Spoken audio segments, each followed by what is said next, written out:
Di antara 32 pemain yang dipanggil ada nama Stefano Lillipali yang terakhir membela timnas Indonesia pada 2023 lalu. Lillipali merupakan salah satu nama generasi pertama pemain naturalisasi. Tidak ada nama Ragnar Oratmangun dan Elkan Bagot di daftar pemain yang dipanggil Coach Patrick. Ragnar absen karena cedera, sementara Elkan masih harus bersabar untuk kembali memperkuat timnas Indonesia. 32 pemain dipanggil untuk training camp di Bali. Ada sejumlah nama yang kembali memperkuat Garuda, ada pula yang tidak dipanggil. Lalu bagaimana komposisi pemain timnas yang dipersiapkan tim pelatih Patrick Kluivert? Kita akan bahas dengan pengamat sepak bola Roni Pangemanan. Bung Ropan, selamat malam. Selamat malam, Media. Ini saya yakin setelah war ticket kemarin semuanya pasti akan menanti-nanti ya. Jadi siapa-siapa saja yang akan membela Indonesia melawan Tiongkok nanti. Yang salah satu menjadi perhatian adalah nama Stefano Lillipali. Ini saya menduga-duga, kira-kira seorang Lillipali yang usianya sudah 35 tahun ya, apa yang direncanakan? Mengapa ditaruh untuk melapis Marcelino? Ya sebenarnya kan ini pemain sudah lama, masih di zaman STY juga dia sudah diambil untuk bisa bermain di nasional, tapi kemudian tidak bisa tampil, ya tidak dipanggil lagi. Tapi sekarang saya pikir syukur bahwa Patrick Kluivert sebagai pelatih kepala memanggil kembali Stefano Lillipali. Ini untuk mengisi, saya pikir, kekosongan. Dia bagus, punya visi bermain bola yang baik, ya untuk bisa mengisi posisi dari Marcelino Ferdinand di posisi, karena dia bisa bermain di flank juga dengan baik. Itu salah satu saya pikir pemikiran bahwa ya kehadiran dari Lillipali ini sangat dibutuhkan karena pengalaman dia bermain, karena dia bermain sudah lebih dari 30 caps untuk tim nasional, mungkin ada 7 gol yang dia sudah lakukan dengan 3 assist. Jadi itu yang saya pikir kehadiran dia dibutuhkan untuk pertandingan krusial tanggal 5 Juni menghadapi Cina, karena kita harus menang bermain di GBK. Saya tangkap tadi ada kata-katanya ada gol, artinya memang disiapkan ini untuk menambah keyakinan bahwa kita memang harus cetak gol ya, lewat Lillipali kita yakin.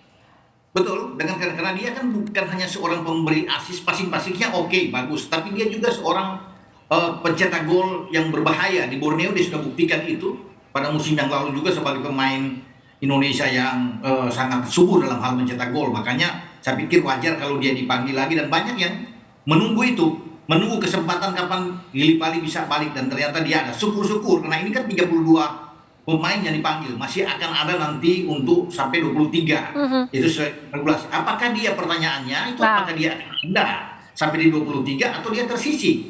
Ya itu kalau menurut saya sangat disayangkan, dia harus ada di 23 sebenarnya. Tapi kembali ke pelatih Patrick Kluivert yang menentukan, tentunya begitu Nitya. Sayang sekali kalau sampai tidak masuk 23. Jadi Anda yakin sebenarnya peran seorang Lillipali ini akan memberikan suatu kontribusi yang krusial sekali ya untuk melawan Tiongkok dan juga Jepang? Iya. Karena dia kan naluri menyerang bagus, ya. Yang dibutuhkan adalah umpan-umpan, dan Ole Romani ada di depan.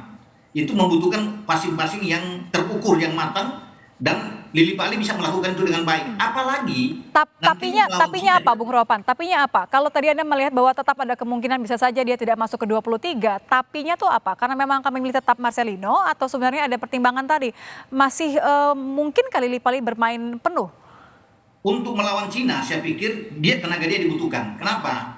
Karena kita tidak punya Ragnar Oratmangun juga yang tidak ada dalam list. Mestinya ada Ragnar di sana. Dengan kekosongan tidak ada Ragnar, itu yang salah satu saya pikir ya pemikiran dari Patrick Kluivert untuk mengambil Lillipali. Karena kita butuh pemain untuk memberi umpan-umpan dari sini, dan Ole Romani butuh sekali pemain itu. Marcelino tidak bermain, ini juga kan akan merugikan kita ketika Marcelino dan Ragnar tidak ada. Praktis kita hanya akan mengandalkan Ole Romani di depan. Nah, di sinilah kita butuhkan seorang Lillipali, dan saya sangat berharap bahwa dia jangan gugur di 32. Dia harus tetap bertahan, dan Patrick Kluivert memberi kesempatan untuk bermain. Karena dialah satu-satunya pemain yang kita butuhkan. Kalau Ragnar tidak ada, dia bisa bergeser ke kiri. Posisi kanan itu bisa diambil oleh Jakub Sayuri atau Emiliano Reinders. Itu yang untuk menghadapi Cina. Karena kan fokus kita jangan ke Jepang, ke Cina saja dulu. 3 poin lawan Cina itu kan harga mati buat kita bermain. Betul.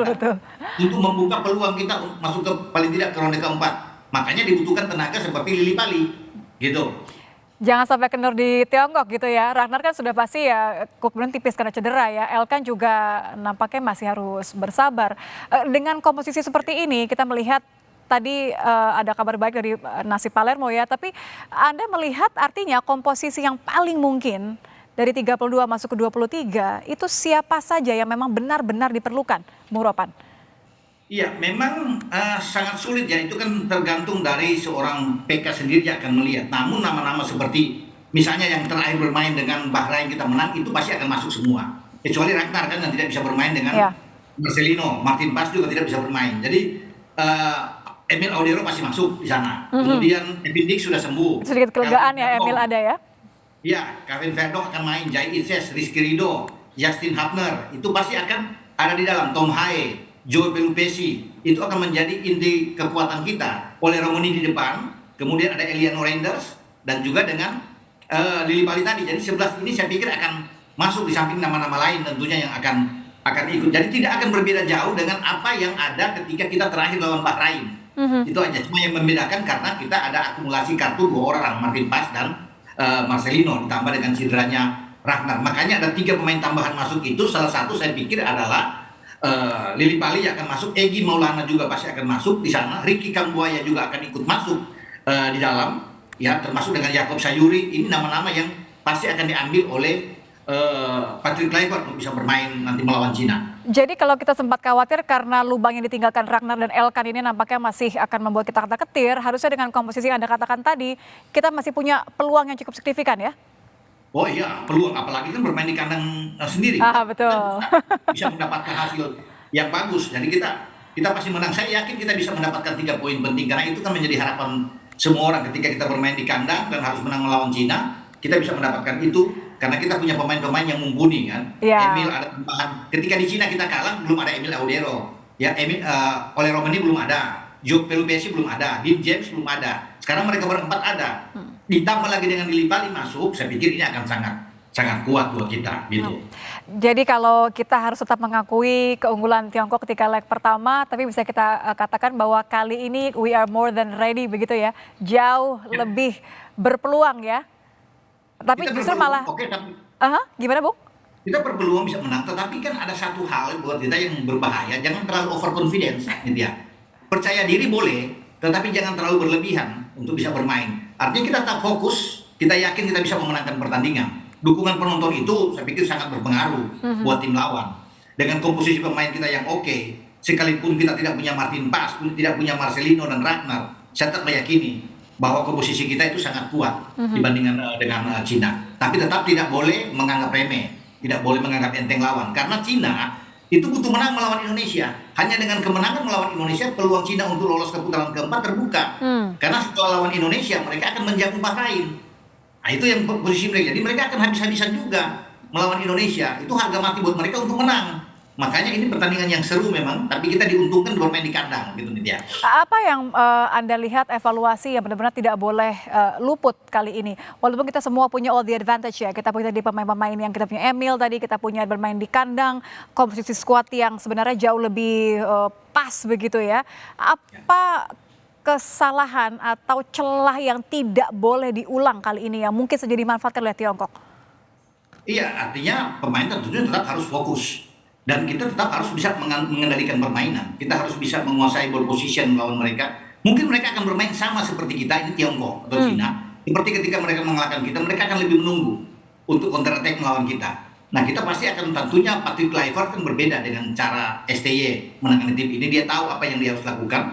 Dengan komposisi pemain belakang kita yang kuat, Ridho, Jai Itzes, kemudian dengan Justin Hubner, di kanan kita sudah ada Kevin Dix, di kiri ada Verdong. Kita punya kekuatan karena kita punya keseimbangan di tengah dengan Joe Pelupesi yang main bagus melawan Bahrain, membiarkan Tom Haye untuk bisa bergerak memimpin ya, mendistribusi bola ke depan, maka keseimbangan tim itu akan dijaga dengan baik yang bermain yang lebih dalam.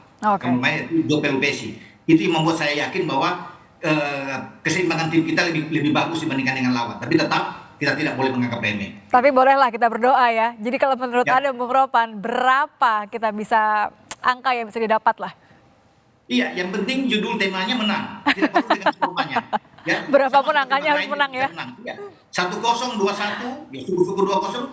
Yang penting 3 poin. Itu kan yang paling penting buat kita. Untuk bisa memenangkan pertandingan melawan Cina, begitu. Oke, tetap fokus, tidak boleh kesalahan dan fokus untuk menang. Terima kasih Bung Ropan sudah bergabung bersama kami di Kompas Malam. Berdoa yang terbaik untuk Tiongkok lawan Timnas. Terima kasih. Ya.